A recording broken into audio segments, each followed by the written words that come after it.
Greetings, everyone, from Christ Church, Missoula. This is Pastor Flynn once again with our weekly meditation. And this week's is from Matthew chapter 14, verse 31 through 33. And immediately Jesus stretched out his hand and caught him and said to him, "O you of little faith, why did you doubt?" When they got into the boat, the wind ceased. And those who were in the boat came and worshipped him, saying, "Truly, you are the Son of God." These verses, right at the end of that famous scene where Jesus calls Peter to come walk on the water with him in the middle of a terrible storm. And Peter faithfully jumps out of the boat and starts walking on the water. But when he takes his eyes off of Jesus and looks at the terror of the waves surrounding him, he begins to sink.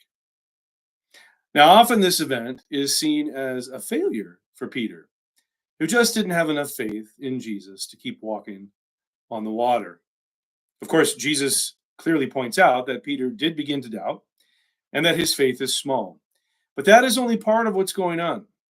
This trial, and a trial is what it is actually a demonstration of Peter's and all the disciples' increasing faith in Jesus Christ.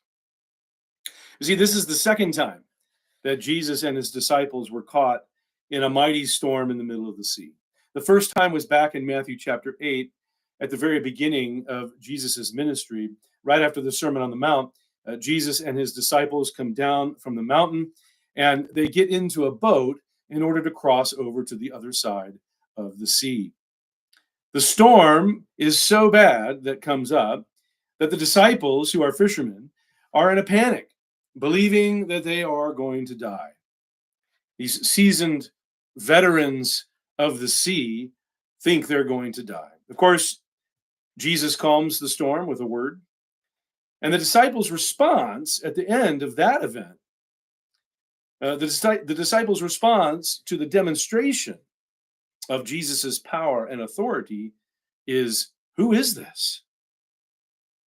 This second time in Matthew 14, after having been with Jesus now for a few years, Peter has enough faith in Jesus to jump right out of the boat in the middle of the terrible storm and even walk on the water, at least for a little bit. Peter's faith is growing. You see, the Lord uses and is using these difficult and scary events, these trials in their lives, to reveal and to strengthen their faith, their trust in Jesus. Just as James chapter 1, verse 2 tells us that we should rejoice in our trials because the testing of our faith makes us more complete. It has the result of us growing and becoming more perfect in our faith, trusting in Jesus more. This is exactly what happened. At the end of this second storm, instead of asking, "Who is this?" the disciples boldly declare, they worship him, and they boldly declare, "Truly, you are the Son of God."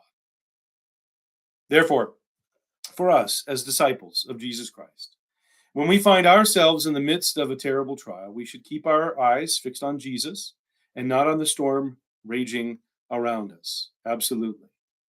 But if we should struggle, if we doubt, the disciple who cries out to the Lord to save him will be lifted up and will have his little faith strengthened. For the Christian, our trials come in order to strengthen our faith so that we can more and more boldly believe and boldly declare, boldly express the truth that Jesus is the Son of God, even in the midst of the storm. Thanks for listening. Until next time, Emmanuel.